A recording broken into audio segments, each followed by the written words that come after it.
I think we should start with the origin story of where Ooh La La, and is it Oh La La or Ooh La La?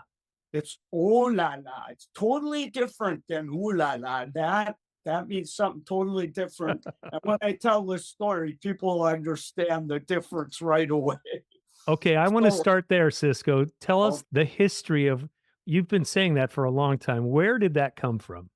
well, my wife and I are big travelers, and I lead garden tours around the world. I've led 26 international garden tours now.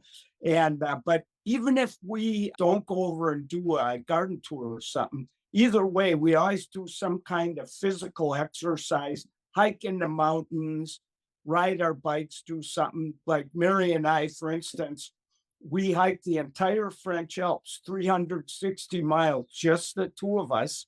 It's really hard hiking too, but you stay in huts up in the top of the mountains. And whenever you get to the hut after all that hard work, you always say, Je voudrais un vin rouge, s'il vous plaît. I'd like a red wine, please. So good for pain, you know? But so where this came from was we were on a 1,000-mile bike ride in France. And we were somewhere down around X. Now, this was quite a few years ago. So if anybody watching this, if you've been in France in the last 10 years, let's say, you definitely would have seen these things, but we had never seen one before. They're big outdoor bathrooms. They kind of look like a plastic igloo or something, you know? And so we were riding by, we recognized what it was. So we pulled over on our bikes, and I sat on the bench watching our bikes. And Mary had pulled out 2 francs and put them in to go in. She's in there for a bit. She comes out, she's holding the door, and she goes, "You're not going to believe it in there." And I go, "What?" She goes, "It's spotlessly clean and it plays great music." I'm like, "Oh boy," you know. So I get up, start looking for 2 francs. She goes, "Why waste 2 francs? I got the door open. Just go use it." So I go, "Yeah, why waste 2 francs?" So I go in and shut the door. We didn't know one little thing about these French toilets. They're self-cleaning.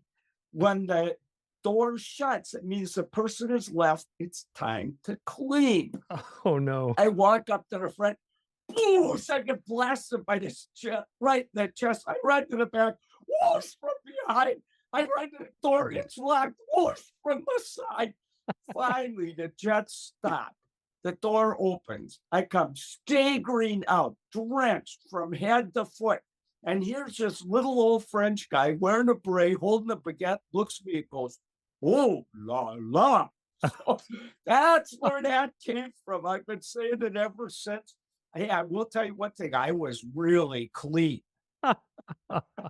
So Cisco, in France, I guess that's just an exclamation like, "Oh my goodness." Is that the Yeah. translation? Yeah, I think it'd be something like, "Oh my gosh, oh my goodness," something like that. Yeah.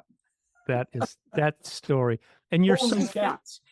you're so famous for saying that phrase, and I love it when I'm watching, your television segments, and you just let it fly. I love just the history of that, and that travel story is just awesome. Did your wife, give you any grief after that, or what was the Well, fallout with Mary? well, she was, the whole time I'm in the bathroom, she's watching the bathroom going, hearing, "Ah, ah, ah, ah." So when I came out, after her look of astonishment finally calmed down, she started laughing so hard. It took her a half hour to stop laughing. We get back on our bikes, and I froze to death riding. I was drenched. So you've taken that phrase, and isn't that the series of books that you've written? Isn't that the title that you have for your books? Well, I've written 2 books. I've written 4 books, but 2 of them I co-authored for Jackson and Perkins. Mhm. But 2 I wrote. One was called Ask Ciscoe. That was my first book. That ended up the #1 selling garden book in the United States for a while. I Oh couldn't my believe it. gosh. Funny though, you never get rich writing a book. I just got a royalty check for that first book, $4.14. I couldn't believe it. But so my next book, so the first one was a Q&A book, and the publishers really liked it because it did so good.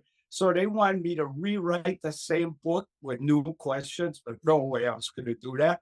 So I taught them into letting me write some of my short stories about gardening because I have a million of them. And so this book is full of short stories about gardening. They're supposed to teach you about gardening, but be hilarious. And I can only say that I laughed my head off when I wrote it. It's called Oh La La. And it's been a huge success. It came out right when the pandemic started. That was the one bad thing. I had 30 book signings have to cancel. Oh my But goodness. it's still doing good. It was a bestseller on Amazon, doing good. And it's people seem to like it. So it makes me happy. Well, Cisco, I'm going to cover some gardening questions because I feel like we'd be doing our listeners a disservice if we didn't get some gardening wisdom out of you during our interview. I'd like to go back, though. You grew up in Wisconsin, right? And your love of gardening really came from being around your mom and your grandmother. Isn't that right? Yeah, my mom and grandma were great gardeners. And so we had, mom was kind of a perennial gardener back before many people did that. She loved peonies.